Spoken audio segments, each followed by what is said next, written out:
Good morning to all and welcome. मैं परीशा अंसारी पुणे से आप सबका बहुत बहुत स्वागत करती हूँ। और हम सब बहुत ही लकी हैं कि आज आदरणीय श्री पंडित प्रेम जोशी सर हम सबके बीच उपस्थित हैं। Yes friends, and he is a great personality. एक महान हस्ती हैं सर। और आज हम सबको बहुत बहुत कुछ सीखने को मिलने वाला है सर से। पंडित श्री प्रेम जोशी सर जो एक महान आयुर्वेदाचार्य हैं, जिन्होंने अपनी पूरी जिंदगी आयुर्वेद को समर्पित कर दिया और लोगों की उन्होंने सेवा निस्वार्थ भाव से वो सबकी सेवा करते हैं। उनके रोगों का निदान बिल्कुल फ्री में करते हैं। यस, इतने दरिया दिल हैं वाकई में। और मैं इंदौर गई थी तो मैं सर से मिली और वाकई में बहुत ही बेशकीमती जानकारियां उनसे मिली और बहुत ही अच्छा लगा उनसे मिल करके। आ, लगा कि यस, इंदौर जाना सफल हो गया वाकई में। और आपको बता दूं फ्रेंड्स कि सर ने 7 बीघे की जमीन में एक चक्रव्यूह बनाया है उन्होंने, और जो कि 1.5 किलोमीटर के एरिया में है। मतलब आपको 1.5 किलोमीटर की डिस्टेंस को पार करना होगा अगर आप उस चक्रव्यूह में इंटर करते हैं तो। और जब आप उसमें एक बार इंटर करते हैं तो आप पूरी जो उनका उद्यान है आप पूरा उसका चक्कर लगा करके ही आप बाहर निकलेंगे। सर ने इस तरह से उसको डिजाइन किया हुआ है। और उसमें 14,500 से 500 तक उसमें औषधि और नक्षत्रीय उसमें पौधे लगे हुए हैं। और सर ने वहां पे सबका नाम भी वहां पे मेंशन किया हुआ है, जो कि बहुत ही बेशकीमती और मेडिसिनल प्रॉपर्टीज से भरी हुई पौधे हैं। और बहुत ही वंडरफुल था उनका उद्यान। और उसकी खासियत क्या है फ्रेंड्स कि जब आप वहां पे इंटर करते हैं तो आपकी जो बॉडी है वो नेचुरली डिटॉक्स होती है और आपको बहुत एनर्जी मिलती है। और फ्रेंड्स, मैं सर की सर की तो बहुत सारी उपलब्धियां हैं, इतने कम समय में पॉसिबल नहीं होगी। बट मैं शॉर्ट में आप सबको बता दूं कि 19 साल की उम्र में 2 साइकिल टूर हुआ था, इंदौर टू कश्मीर और इंदौर टू कन्याकुमारी। सर ने ये यात्रा पूरा किया साइकिल से। और 1970 में तत्कालीन राष्ट्रपति माननीय श्री वीवी गिरी द्वारा सर को सम्मानित किया गया था। Really great achievement. और वृक्षारोपण विशेषज्ञ हैं सर। जैसे किसी अ, पेड़ को किसी कारणवश अगर वो बड़ा हो चुका है, उसको कहीं पे स्थानांतरित करना है, तो सर ने ऐसा भी किया हुआ है। उनको पेड़ पौधों से बहुत ही प्रेम है, तो उन्होंने 2000 से अधिक वृक्षों को 70% सक्सेस रेशियो के साथ उन्होंने स्थानांतरित किया है। और इस कार्य पे जो पहले दूरदर्शन आता था, हम सभी देखते थे डीडी चैनल, तो दूरदर्शन द्वारा डॉक्यूमेंट्री बनाया गया। और उनका जो ये डॉक्यूमेंट्री था उसको सागर यूनिवर्सिटी द्वारा उसको नेशनल अवार्ड भी मिला। जो डॉक्यूमेंट्री थी उसको नेशनल अवार्ड मिला, वो इतनी बेहतरीन थी। और फ्रेंड्स, आयुर्वेद और जड़ी बूटियों में विशेष रुचि रखने वाले हमारे आदरणीय सर जो है प्रति रविवार हर संडे को सर जटिल व असाध्य रोगों के लिए लोगों को निःशुल्क परामर्श देते हैं। हम लोग वहां पे थे तो संडे को हम लोग गए थे, तो बहुत सारे लोग वहां पे आ रहे थे। और सर जो है सबको बिना किसी फीस के सबको अपने जो एक्सपीरियंस है, कीमती एक्सपीरियंस सबको सर बता रहे थे। और उनको रोगों के बारे में बता रहे थे कि ऐसे करना चाहिए, हमें ये खाना चाहिए, इस टाइम पे ये चीज नहीं खाना चाहिए, मिल्क पीना चाहिए कि नहीं पीना चाहिए। बहुत सारी जानकारियां सर ने दी कि अगर आप इस तरह से रूटीन में रहते हो तो आप जो है बिना किसी दवा के आप ठीक हो सकते हो। और बिल्कुल सर ने इस चीज का दावा किया है, क्योंकि सर इस चीज में अ, बिल्कुल महारत हासिल की हुई है। वाकई में। और एक चीज और बता दूं फ्रेंड्स, जैसा कि आप सबने अग्निहोत्र का नाम सुना होगा, जो कि पूरी तरह से एक साइंटिफिक एक प्रोसेस होता है, और उसके सर जो है विशेषज्ञ हैं। गुड मॉर्निंग सर, और आपका बहुत बहुत स्वागत है। Yes sir. नमस्कार। नमस्कार सर। आप सभी मित्रों का स्वागत कर रहा हूं और थोड़ा सा बताना चाहूंगा कि आई एम नॉट डॉक्टर, मैं डॉक्टर नहीं हूं। लेकिन ऐसा है कि 20 साल की उम्र से जड़ी बूटियों का शौक तो बरकरार है और मेरे कितने तमाम काफी जो डॉक्टर दोस्त हैं वो मुझे गर्व तो नहीं पर खुशी भी होती है कि वो ट्रीटमेंट मेरे से लेते हैं और शायद इसलिए कि उनका आयुर्वेद में बहुत ज्यादा विश्वास है। तो दोस्तों, हम शुरू करते हैं जीवन शैली से। जीवन शैली क्यों हो? जीवन शैली ज्यादा सोचने विचारने की बात नहीं है। हम थोड़े समय के लिए इस धरती पे आए हैं और चले जाएंगे, मगर जीवन भर मनुष्य भयभीत रहता है मृत्यु से। मैं चला जाऊंगा, और इस गम में ही वो अपनी उम्र आधी कर लेता है। एक प्रिंसिपल की बात यह है कि जब आप खाना खाने बैठते हैं और जब आप खाना खा लेते हैं तो फिर उठो। कब तक बैठे रहोगे? भाई पेट भर गया, अब उठ जाओ। यही शायद जीवन है कि जब मनुष्य इस संसार को भोग लेता है तो अपने आप उसको एक इच्छा हो जाती है कि बस वो धाप जाता है, सेटिस्फाई हो जाता है और ऐसा कोई मलाल नहीं रहता है। पर ये मोह माया में जो बंधे रहते हैं उनको तकलीफ होती है। प्राचीन काल में हमने देखा, राजा राम थे, लक्ष्मण थे, पांडव थे, सब आत्मोत्सर्ग करते थे। एक एज के बाद जब वो देखते थे कि वो हमारा सब काम पूरे हो चुके हैं और हमको बिस्तर पे पड़ के नहीं मरना है, तो जैसे राम पानी में चले गए थे, लक्ष्मण पानी में जाके प्राण त्यागे। जो पांडव थे वो हिमालय पे चले गए ना। टोटल एक बात है कि जीवन में जितना भी हमको ईश्वर ने समय दिया है, हमको किंग बन के जीना है। किसी के गुलाम मत बनिए, अपने आप के गुलाम मत बनिए। कई बार होता ये है कि हम इस चक्कर में, ये गुलामी हमारे सिर पर ऐसी सवार हो जाती है, अरे मेरे बाल ऐसे नहीं बने तो कैसा होगा, कैसा लगूंगा, अरे मैंने अच्छे कपड़े नहीं पहने, अरे मेरे दमदार कपड़े होना चाहिए, मेरा ये गाड़ी ऐसी होना चाहिए। हम इस जीवन में आके कई चीजों को और कॉम्प्लिकेटेड बना देते हैं। मिसाल के तौर पे जैसे मैं कहूँ कि एक दाल आप खाते हैं और वो दाल जो है, यदि उस दाल को अच्छे तरह से बॉईल कर लें और उसमें सिर्फ थोड़ा सा घी डाल दें, नमक डाल दें, हरी मिर्ची और हरा धनिया डाल दें, वो सबसे शानदार दाल होती है। लेकिन हम लालच के चक्कर में, अरे ये डाल दो तो और अच्छा रहेगा, तो दालचीनी डाल दी, ये डाल दो लौंग डाल दी, और ये डाल दो तो तेजपान भी डाल दिया, अरे ये भी डाल दो तो अच्छा रहेगा, गरम मसाला डाल दिया, और वो दाल का ओरिजिनल स्वाद तो गायब हो जाता है ना। जैसे अभी हमारी बहन ने बताया ये चक्रव्यूह के बारे में, ये 2 एकड़ में है, 1 लाख स्क्वायर फीट में 14,500 इसमें प्लांट्स लगे। तो मैंने जो एक छोटा सी कोशिश ये करी है कि मैंने इसमें अभी तक कोई खाद वगैरह नहीं दी है, कोई दवाई नहीं डाली है। मैंने सिर्फ प्राकृतिक रूप से उनको बढ़ने दिया है और नेचर में ही उनको पल्लवित होने दिया है।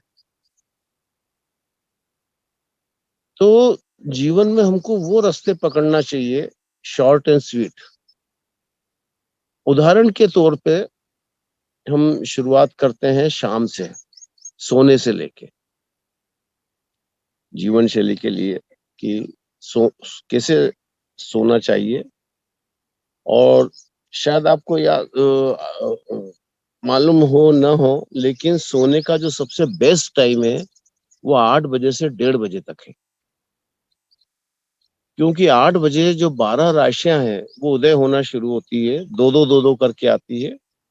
8 बजे के आसपास जब आप आसमान में देखेंगे और कोई जानकार आपको बता देगा तो वृश्चिक और मकर राशि दिखती है, फिर बाद में सिंह और मेष राशि आती है। ऐसे करते करते दो राशियां अस्त होते जाती है, दो निकलती रहती है और 1:30 बजे तक इनका चक्र पूरा हो जाता है। लेकिन इन राशियों से जो कॉस्मिक रेज आती है अर्थ पे, वो आप तभी कर पाते हैं जब आप निद्रावस्था में हो। जागृत अवस्था में नहीं कर पाएंगे आप। यदि किसी को सुनना है तो आप तभी सुन पाएंगे कि जब आप खुद चुप रहे। आप बोलते रहेंगे तो उस आदमी को शायद इतना अच्छा सुन नहीं पाएंगे। और इसीलिए संसार के जितने जीव हैं सब सूर्यास्त के समय सो जाते हैं। एक ही मनुष्य ही ऐसा है जो रात में भी जगता है, खाता है। और नींद को तो हम बहुत लाइटली लेते हैं, बोले नींद का क्या, जब आना होगी तब आ जाएगी। लेकिन मैं आपसे जितनी भी बातें कह रहा हूँ, ये सिर्फ मैं एक आपसे निवेदन कर रहा हूँ कि जो भी बातें आपको कई बातें बड़ी विचित्र लगेगी, अरे ये तो पहली बार सुन रहा है, अरे ऐसा तो कभी सुना नहीं।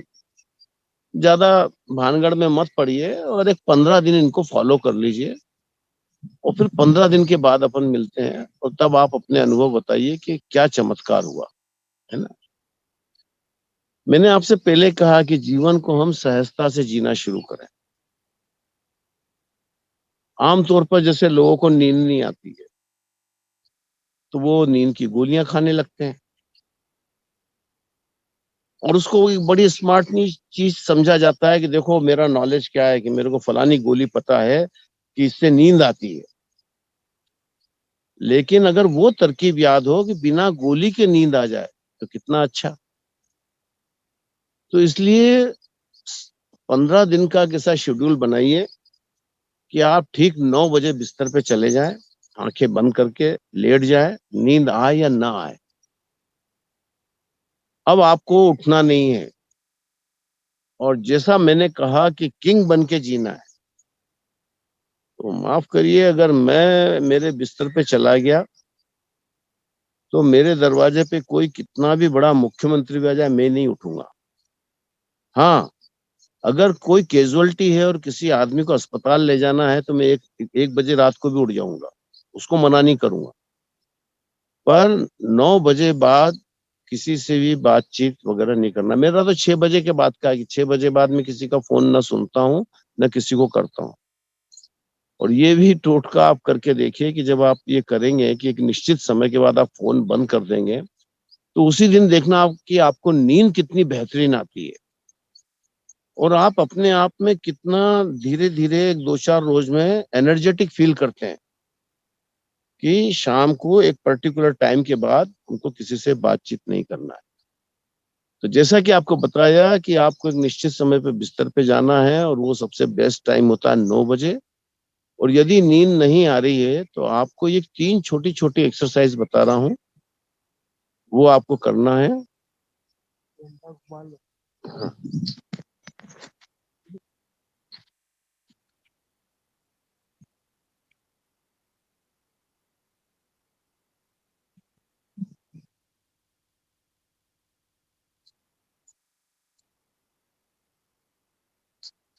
हाँ, ये देखिए, आप चित्ते लेट जाइए, शरीर को ढीला छोड़ दीजिए, दाहिने पांव पे बायां पांव रख लीजिए। ये 2 ही हाथ अपने कमर के नीचे ले जाना है, जो गोलाई होती है वहां पुट्ठों के ऊपर, बटक्स के ऊपर। और आपकी मिडिल फिंगर से मिडिल फिंगर टच हो जाना चाहिए। देखिए जो आकाश बता रहे हैं आपको, है ना। तो ये इस तरह से रख के और शरीर को ढीला छोड़ दिया है और 2 मिनट आपको पड़े रहना है ना। इस 2 मिनट में जो दिन भर में सुखद हुआ आपके साथ, बस उसको स्मरण करिए। किसी जो आपके बहुत प्रिय हैं उनको याद कीजिए, है ना। 2 मिनट के बाद में आपको सेकंड पोजीशन में आना है। इसमें आप हाथ निकाल के उंगलियों में उंगलियां फंसा के जाली बना लेंगे। ये इस तरह से जाली, और इसको नाभि के नीचे रखेंगे और पाँव को घड़ी कर लेंगे। ये देखिए, ये 2 मिनट आपको इस पोजीशन में पड़े रहना है। ये जो एक्सरसाइज है इससे आपको बहुत 2-4 रोज में जहाँ हैबिट पड़ गई तो आप तीनों एक्सरसाइज भी नहीं कर पाएंगे, पहले ही एक्सरसाइज में आपको नींद आ जाएगी। जब ये 2 मिनट हो जाए तो फिर तीसरी और आखिरी एक्सरसाइज करना है। वापस पाँव लंबे करिए, दाहिने पे बायां पाँव, और ये हाथ को सिर के नीचे रख लीजिए आप। ये थर्ड एक्सरसाइज है। जब इस तरह से 2-2 मिनट की आप 3 एक्सरसाइज करेंगे, कोई ऐसा व्यक्ति जिसको बिना गोली खाए नींद नहीं आती हो, उसको गोली मत खिलाइए और बस ये करवा दीजिए। 1 दिन, 2 दिन, 3 दिन लग सकते हैं, पर आप देखेंगे तीसरे चौथे रोज उसको नींद आने लगेगी। हो सकता है कि ये एक्सरसाइज करने के 5 मिनट बाद आए, 10 मिनट बाद आए, लेकिन एक समय ऐसा आएगा कि ये एक्सरसाइज तीनों वो पूरी कर ही नहीं पाएगा।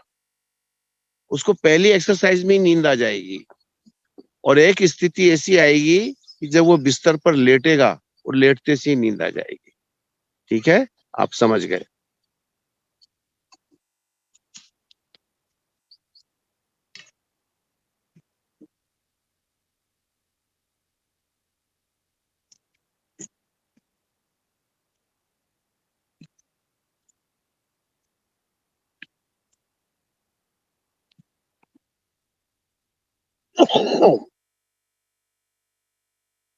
तो दूसरी चीज होती है सवेरे उठना। हमारे शास्त्रों में कहा है कि सूर्योदय के पहले उठना चाहिए।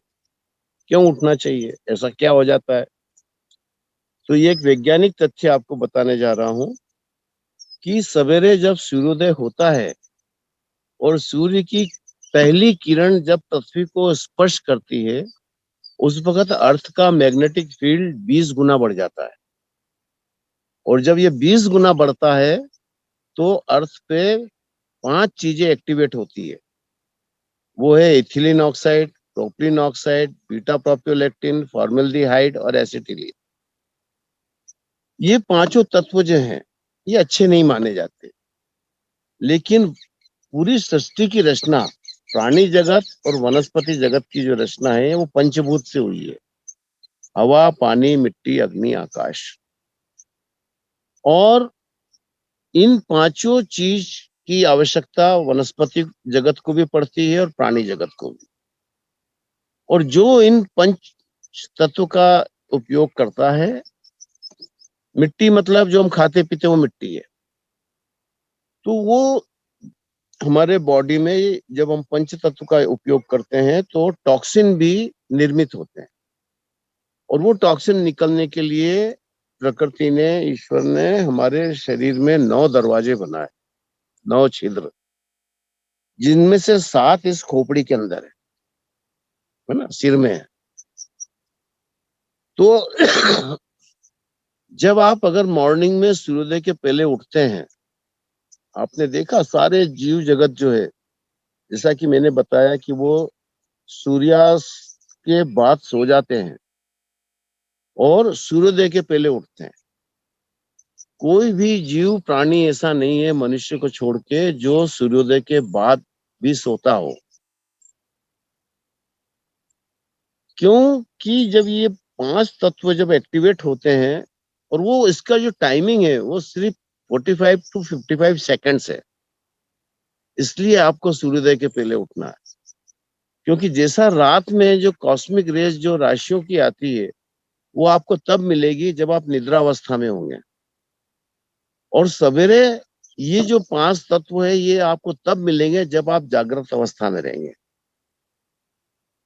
यदि आप सोते रह गए तो आपकी स्थिति वैसी ही है कि जैसे आपके कमरे में कोई आया वो कुछ धीरे से बोल के गया, आपने नहीं सुना, या कोई भी आया और कोई चीज उठा के ले गया, आपको नहीं दिखा क्योंकि आपकी आंखें बंद थी।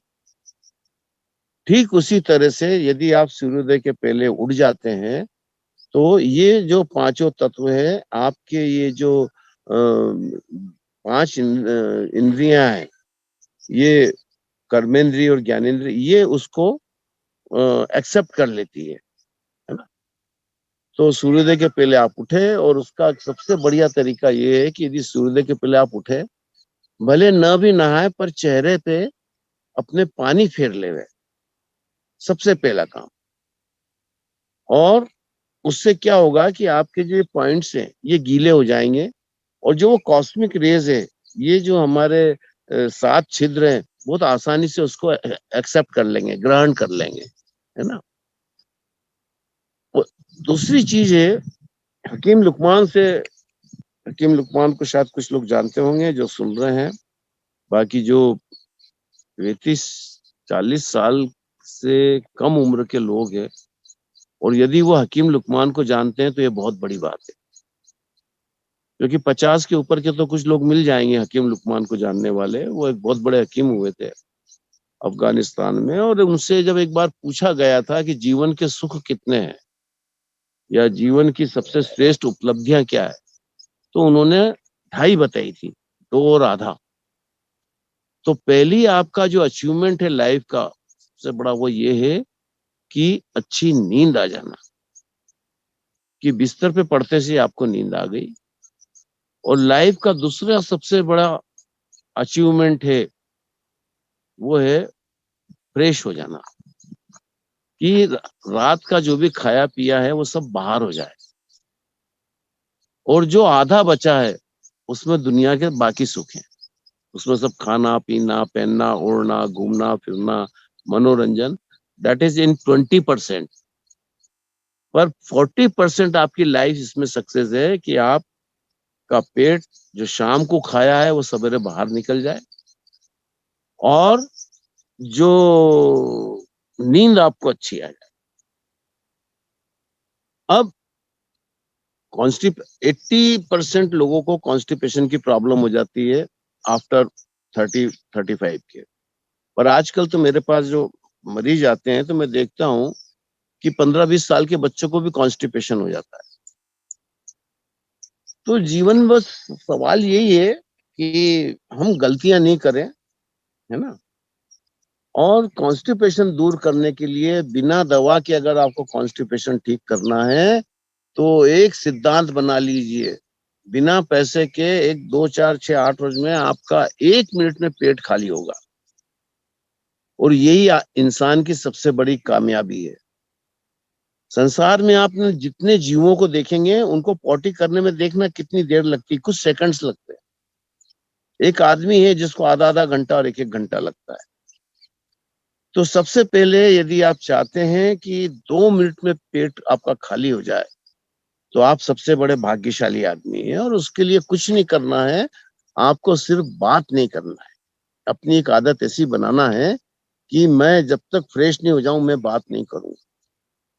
अब ये तो सर्वविदित है कि आपके जो भी मूवमेंट्स होते हैं, अभी मैं बोल रहा हूं तो ब्रेन के कारण बोल रहा हूँ, ये हाथ मेरा हिल रहा है तो ब्रेन के कारण हिल रहा है।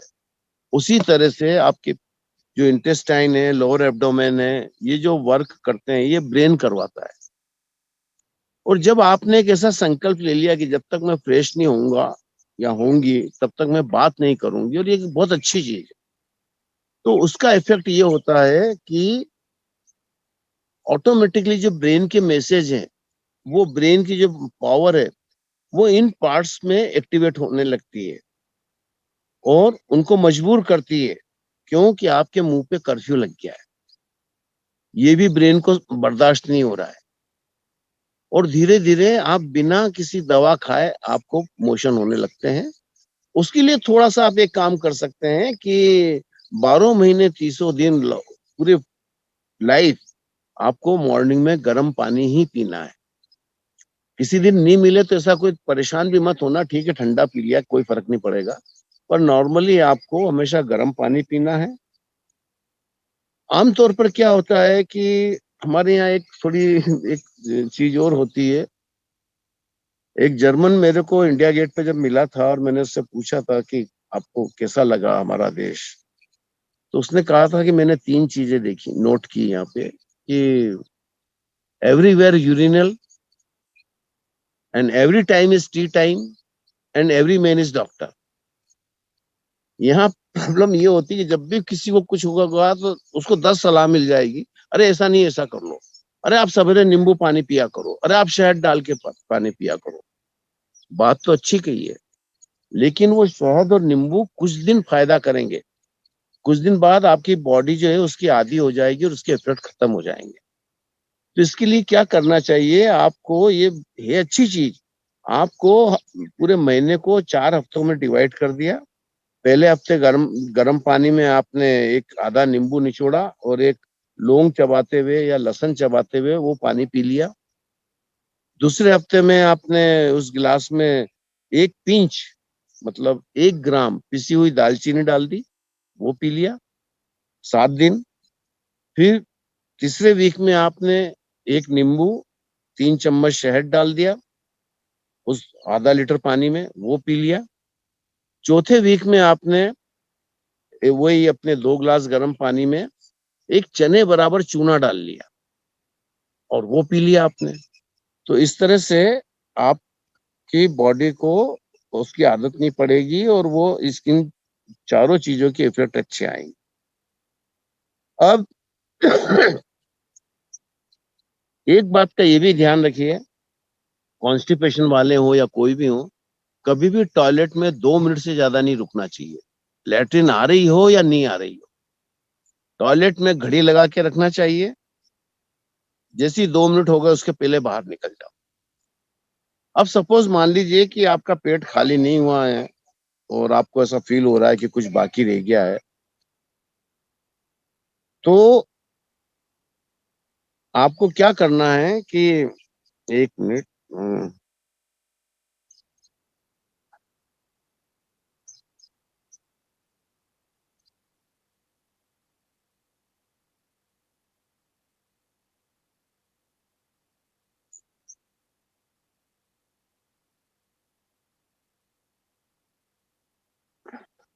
आपको ये करना है कि 2 मिनट में आप बाहर आ गए और अभी अपना मौन मत खोलिए।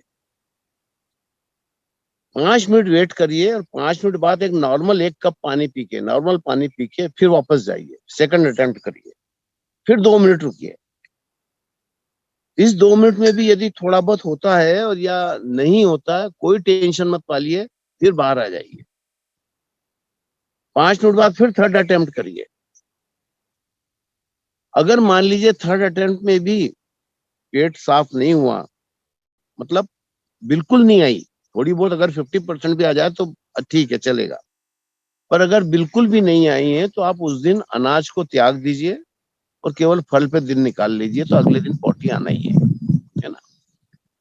जब आप इस मेथड को अपनाएंगे तो आप देखेंगे कि थोड़े दिन बाद आपको अगर 3 अटेम्प्ट लग रहे हैं तो 3 के अपने आप 2 हो जाएंगे, 2 का 1 हो जाएगा, है ना। फिर एक स्थिति ऐसी आएगी कि इधर आपने पानी पिया और इधर आपको प्रेशर आया। क्यों? और ये मौन वाली बात हमेशा लाइफ लॉन्ग के लिए फॉलो करना चाहिए कि जब हम किसी से बात करेंगे, घर का कोई भी लोग, तो हम फ्रेश होके बात करेंगे। एक बात और कहूंगा मैं कि हर एक के हमारे जीवन में, हमारे देश में, समाज में एक शब्द का उपयोग किया जाता है, वीआईपी। थोड़ी देर को मान लीजिए कि वीआईपी है ना भाई, सेलिब्रिटी है, और हम बड़े एक्साइटेड भी हो जाते हैं। लेकिन वास्तव में देखा जाए तो आपका वीआईपी असल में कौन है?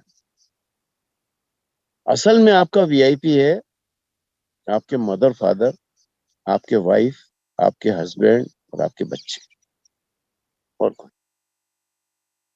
कि जब आपको परेशानी होगी या भगवान न करे आप अस्वस्थ हो गए, तो उस वक्त वो सेलिब्रिटी नहीं आएगी, अमिताभ बच्चन या वो सचिन तेंदुलकर नहीं आएगा, घर के लोग आएंगे। इसलिए लाइफ में सबसे पहले अगर किसी को वीआईपी मानना है तो अपने घर के लोगों को मानना। सपोज मान लीजिए कि साहब बच्चन साहब आ रहे हैं आपके यहाँ सवेरे, एक कॉल आया आपके यहाँ कि बोले साहब सुबह 8 बजे आपके यहाँ अमिताभ बच्चन आ रहे हैं या मोदी साहब आ रहे हैं, आप रात भर सो नहीं पाओगे और सवेरे 4 बजे उठ के बिल्कुल तैयार वैयार होके उनका वेलकम करने के लिए वो हो जाओ। तो ये रिगार्ड अपने घर के लोगों को भी तो दीजिए कि मम्मी को जाके पाँव छूना है तो क्यों नहीं हम बिल्कुल तैयार होकर रेडी होके पाँव छुए, या वाइफ को भी गुड मॉर्निंग करना है तो क्यों नहीं हम बिल्कुल फ्रेश होकर कंघी करके कर, देखो कितना मजा आएगा। या बच्चों को भी अगर उठाने जाते हैं तो बासी मुंह नहीं उठाएं, हम बिल्कुल टाइडी होकर के जाएं और तब उनके रूम में जाकर उनको उठाएं। जीवन में खुशियां बटोरना हमारे हाथ की बात है, बस हमें चुनना आना चाहिए, है ना। मैंने जैसे आपसे एक बात और कही थी कि शाम को एक पर्टिकुलर टाइम के बाद में आप फोन बंद कर दीजिए। हाँ, उसमें एक बात का ध्यान रखिए, जो क्लोज रिलेटिव है उनको अवॉइड मत करना, ये तो गड़बड़ हो जाएगी। पर friend circle, business relations, no, कोई भी काम धाम की बात घर में नहीं होना चाहिए कि घर के लोग सुन रहे हैं कि आप बिजनेस की बात कर रहे हैं या कोई डील की बात कर रहे हैं, गलत।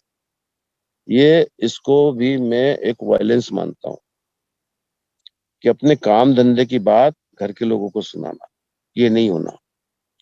घर घर होता है।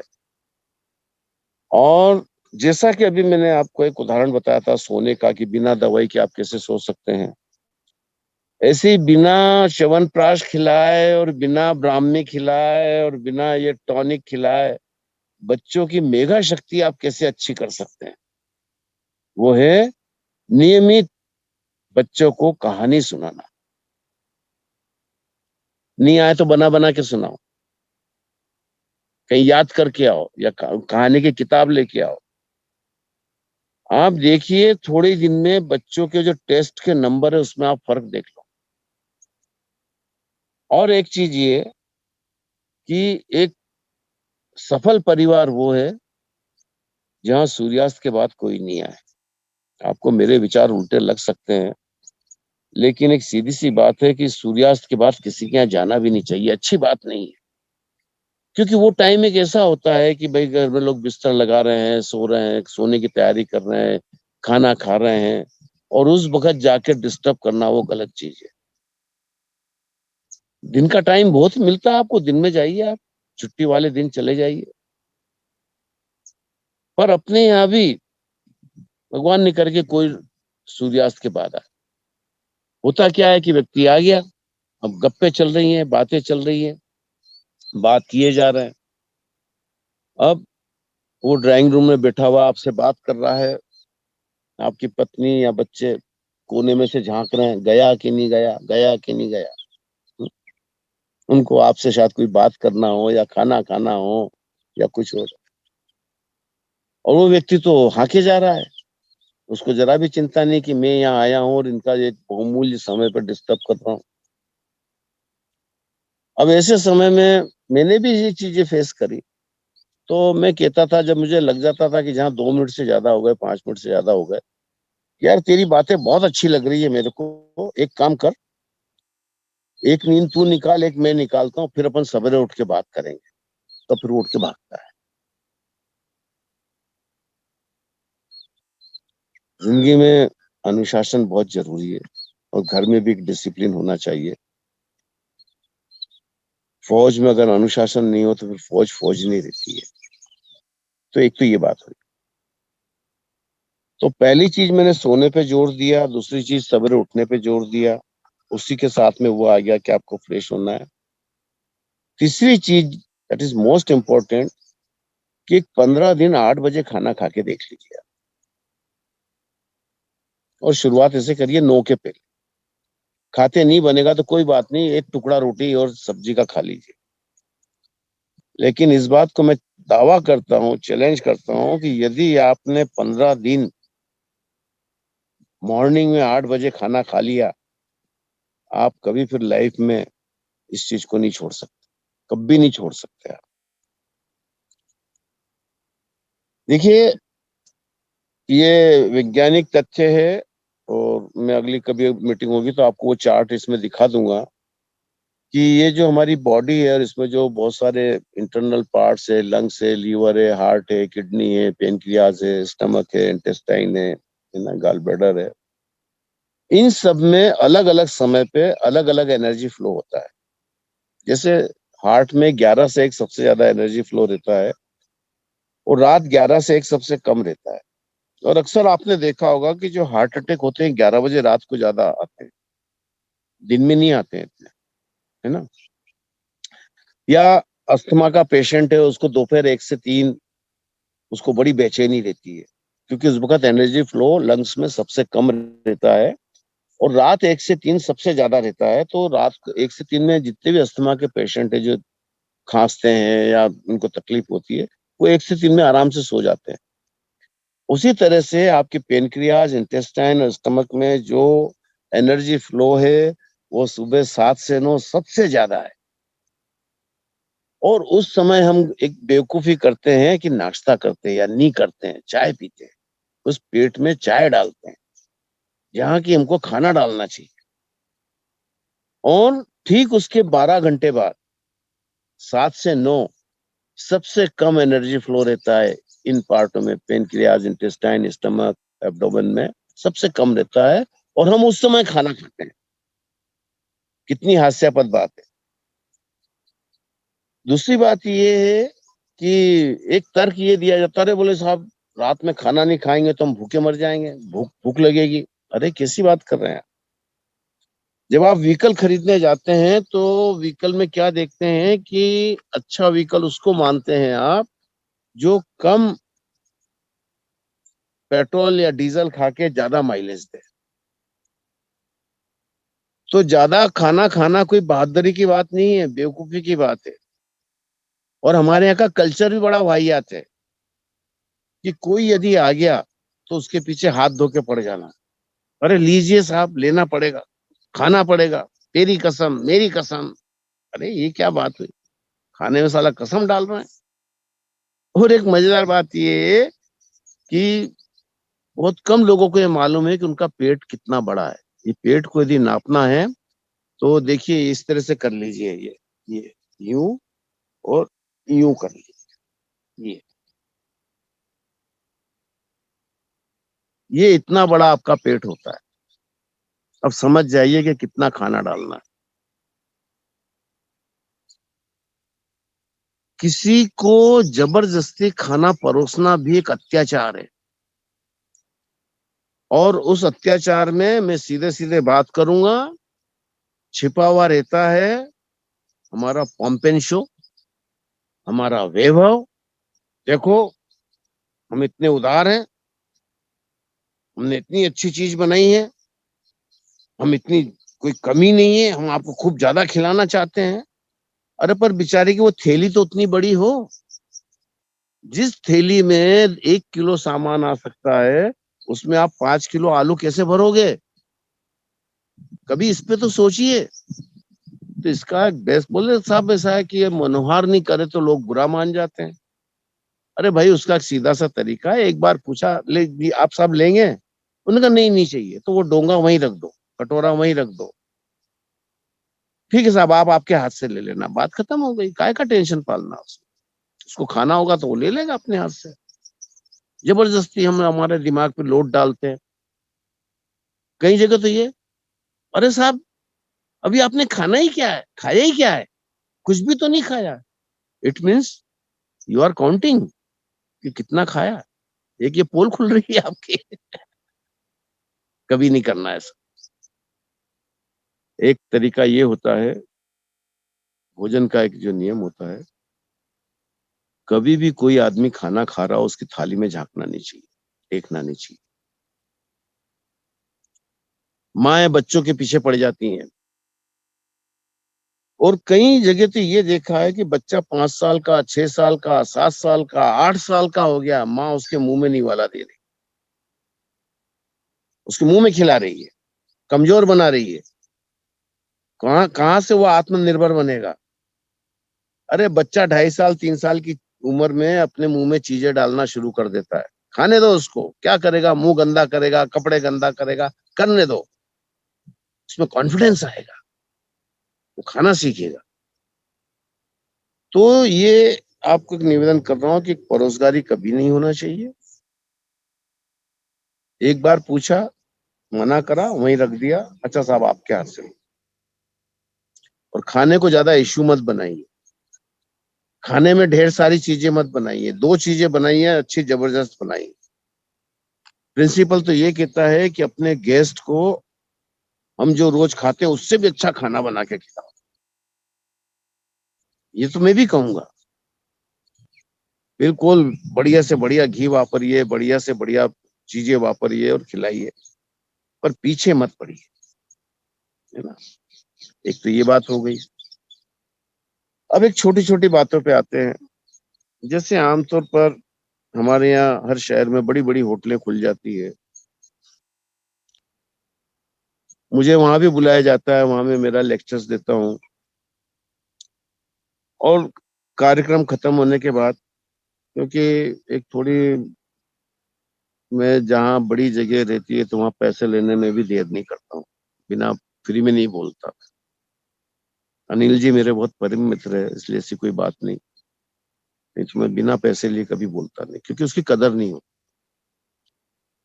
तो उन होटलों में जब मेरा लेक्चर्स खत्म होता है और बड़े बड़े धुरंधर लोग आते हैं, अच्छे वीआईपी लोग भी रहते हैं, और वो कार्यक्रम खत्म हुआ उसके बाद मुझे, मैं कहता लाओ भाई मैं जा रहा हूँ, जो भी आपका चेक वेक देना है दे दो। अरे वो तो तैयार है जोशी जी, आप पहले भोजन कर लीजिए। अरे मैंने कहा सॉरी साहब, राणा साहब मैं भोजन नहीं करूंगा। अरे अरे क्या बात कर रहे हैं आप, हमने 2200 रुपये पर प्लेट का ये वो रखा है इसमें, एक थाली 2200 रुपये की। मैंने कहा साहब बस 2200 रुपये, 22,000 की भी आपकी थाली होती तो मैं नहीं खाता। उसका कारण बता रहा हूँ, आप पता कर लीजिए। और एक बात ये भी कह रहा हूँ कि मेरी किसी भी बात की वो जो गलत साबित हो तो मेरे को कॉल करिए, आप मेरे को बोलिए कि जोशी जी आपने फलाने दिन जो कहा था ये झूठ निकला। हर बड़ी होटलों में और आजकल तो छोटी होटलों में भी 11 तरह के केमिकल ढूंढ लिए गए हैं जो यूज होते हैं, और उनमें एक सबसे खतरनाक है सोडियम सैलिसिलेट, जो चीज को सॉफ्ट करता है। राज में जरा सा डाल दो तो चना या राजमा या ये नॉन वेज एकदम सॉफ्ट हो जाता है। अजीनोमोटो यूज होता है उसमें सोंधापन लाने के लिए, जो ब्रेन को भी कंफ्यूज करता है। सोडा का बाई कार्ब यूज करते हैं उसको खस्ता करने के लिए, हाइड्रा डालते हैं उसको उजला करने के लिए, स्टेनर डालते हैं कलर के लिए। तो किसी भी कीमत पे बाहर का खाना नहीं खाना। केवल एक ही स्थिति ऐसी बनती है कि आप प्रवास में हैं और सफर कर रहे हैं तो फिर सिर्फ दाल ले लीजिए, रोटी ले लीजिए, और हो सके तो दाल को उबली हुई लीजिए आप, है ना। तो बाहर का खाना नहीं खाना। दूसरी चीज, यदि अपने को वो जो मैंने पहले बताया कि 1 मिनट में पेट साफ हो जाए, 1 से 2 मिनट में, कभी घर में मावा मत आने दीजिए, बहुत वाहियात चीज है। कोई फर्क नहीं पड़ेगा मावा नहीं खाएंगे तो आप, है ना। बाहर की जितनी सब्जियां बनती है उनमें मावा डाला जाता है टेस्ट के लिए, तो सारे एप छिप जाते हैं। लेकिन मावा आपके इंटेस्टाइन में जाके आपके जो इंटेस्टाइन है उसको ऐसा चोक करता है, इंटेस्टाइन इंटेस्टाइन की जो वॉल होती है जिसमें बारीक बारीक सुराख होते हैं, नसें जो उसमें से प्ररस खींचती है, उसको चोक कर देता है। और अक्सर आप देखना कि जिस दिन आपने मावा खाया उस दिन आपका स्टूल गड़बड़ हो जाएगा, वो बिल्कुल सेमी लिक्विड जैसा हो जाएगा, एकदम ठोस नहीं निकलेगा। अच्छे मल की पहचान ये है कि जब वो शीट पे गिरे तो उसका आकार ऐसा होना चाहिए कि सांप कुंडली मार के बैठा है, हल्का पीला बादामी रंग होना चाहिए।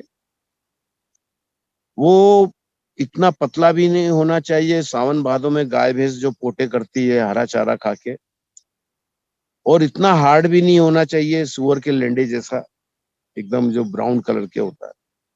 उसका हल्का बादामी रंग होना चाहिए और उसमें दुर्गंध नहीं आना चाहिए। और इसको चेक करने के लिए आप वंस ए वीक एक प्रयोग कर सकते हैं कि शाम के समय कोई भी दिन तय करा, उस दिन शाम को आप 6 बजे, और नाश्ता शाम को नाश्ता रखिए, सवेरे हैवी खाना।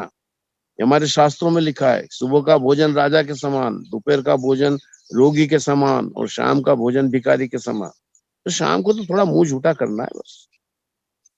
तो शाम को जब आप वो नाश्ता करें और सूर्यास्त के पहले आप एक आधा चुकंदर खा लीजिए, वो भी बॉईल करके। कई लोग तो चुकंदर कच्चा खाते हैं, जो कि बहुत बड़ा कहना चाहिए नासमझी है। कभी भूल के चुकंदर कच्चा नहीं खाना, क्योंकि उसमें भी एक टॉक्सिन बहुत डेंजरस होता है। टॉक्सिन तो हर चीज में है, दुनिया में कोई एक ऐसी चीज नहीं है जिसमें पॉइजन नहीं हो। इसको टॉक्सिन को पॉइजन भी कहते हैं, है ना। आपके तेल में पॉइजन होता है, उसको न्यूट्रलाइज करने के लिए हम राई और जीरे से बघार लगाते हैं। लोग समझते हैं कि राई और जीरा स्वाद के लिए नहीं लिए है, नहीं। वो राई और जीरा जो डाला जाता है, वो तेल का शुद्धिकरण है, प्यूरिफिकेशन करना है। तो इसलिए शाम को यदि आपने एक चुकंदर, आधा चुकंदर खा लिया, या एक कटोरी भिंडी की सब्जी खा ली, या पालक एक कटोरी खा लिया, या मेथी खा ली, तो नेक्स्ट डे मॉर्निंग में वो स्टूल में आपको पालक की पत्तियां दिखेंगी, या मेथी दिखेगी, या भिंडी के बीज दिखेंगे, या वो चुकंदर से लाल रंग की पॉटी दिखेगी। अगर ये चीज दिख रही है, 101% आप बिल्कुल सक्सेसफुल हैं, आपका पेट बिल्कुल बढ़िया है, आप कभी बीमार नहीं पड़ेंगे। हमारी नाकामयाबी तभी है, और हम तभी सबसे कमजोर पड़ते हैं जब हम बीमार पड़ते हैं। आपका एजुकेशन और आपकी समृद्धि और आपकी संपत्ति यही है कि कभी डॉक्टर के घर नहीं जाना पड़े, और ये कोई बहुत बड़ी बात नहीं है। हुँ? अभिमान तो नहीं कर रहा हूँ, पर एक एग्जाम्पल देना है तो एक तो मेरा ही दे सकता हूँ कि 5 साल की उम्र के बाद से मैंने कभी दवाई गोली नहीं खाई, जरूरत ही नहीं पड़ी। मुझे आज तक नहीं मालूम है कि सिर कैसे दुखता है या पेट कैसे दुखता है। और मेरे जितने फॉलोवर्स हैं, मैं उनको, उनका बड़ा शुक्रगुजार हूँ, बड़ा धन्यवाद देता हूँ कि उन्होंने इस चीज को फॉलो करके अपने आप को ऐसा बना लिया कि वो कहते हैं कि जोशी जी, जिस दिन से आपसे मिले उस दिन से हमने दवाई नहीं खाई, है ना। आप सब से भी यही कहूंगा कि पहले इस चीज को फॉलो करिए, उसका अनुभव लीजिए, और फिर अपने साथ के लोगों को तैयार करिए। जीवन में जो मजा बांटने में है ना, वो बटोरने में नहीं है। तो ये मैंने आपको बात बताई, सवेरे भोजन करना, और भोजन में जैसे एक मावे को त्यागना है आपको। एक चीज है बड़ी जबरदस्त, जो पूरा विश्व में ये गलती हो रही है, कि रात में कभी खट्टी चीज नहीं खाना चाहिए। ये जो खटाई है, ये सूर्य को बिलोंग करती है, और इसके लिए आपको मैं, और मेरी हर बात की मैं वैज्ञानिक प्रूफ दे रहा हूँ। आप एक कटोरी में दही लीजिए, उसको सूर्योदय के पहले उसका परसेंटेज ऑफ एसिडिटी काउंट करवा लीजिए, और 5 मिनट बाद जैसे ही सूर्योदय हो गया तो फिर काउंट करिए, तो आप देखेंगे वो डाउन हो गया है, परसेंटेज ऑफ एसिडिटी। और फिर जैसे जैसे सूर्य ऊपर चढ़ रहा है, उसमें परसेंटेज ऑफ एसिडिटी बढ़ने लगा है। अगर आप मान लीजिए मॉर्निंग में वो परसेंटेज ऑफ एसिडिटी 8 से 12% या 22% था, तो शाम को सूर्यास्त के पहले वो 35-40 तक चला जाएगा। और उसी दही में से आप सूर्यास्त होने के बाद जब आप उसको काउंट करेंगे, तो एकदम से 10 से 12% बढ़ गया। अब होता क्या है, ये जो खटाई है, ये सीमेन और स्पर्म के लिए बड़ी दुश्मन है। आज कई जगह युवा लोगों में भी बात आती है इस प्रॉब्लम्स को लेकर, इनफर्टिलिटी की बहुत बात आती है। लेकिन मैंने तो कहा कि मैं ठोस प्रमाण देता हूँ। हमारे शास्त्रों में तो लिखा है कि रात में खटाई नहीं खाना, लेकिन महाभारत में भी एक वर्णन है, क्योंकि महाभारत कई तरह से लिखी गई है। उसमें से एक में था कि द्रोणाचार्य को धोखे से मारा था, और अफवाह उड़ा दी थी कि अश्वत्थामा मर गया, मर गया। वो युधिष्ठिर से पूछते हैं तो वो भी कह देते हैं अश्वत्थामा हता नरो वा कुंजरा। वो बेचारे सच मान लेते हैं, शस्त्र रख देते हैं, वध हो जाता है। जरा सी जान बची रहती है द्रोणाचार्य की, और उनके जो अंतिम शब्द, ऐसा इतिहासकार बताते हैं, अंतिम शब्द थे कि मेरा बेटा कैसे मर गया, मैंने तो उसको कभी रात में खटाई खाने को नहीं दी। हुँ? असल में क्या हुआ कि ये धर्म ग्रंथ हमसे छूट गए। दुनिया में 3 धर्म है, सबसे ज्यादा हमारे ईसाई भाई हैं, एक धर्म ग्रंथ है उनका, 2 त्योहार है, 58 रीति रिवाज है। फिर हमारे दूसरे मुस्लिम भाई हैं, एक धर्म ग्रंथ है, 5 त्योहार है, 152 रीति रिवाज है। और सबसे कम हिंदू,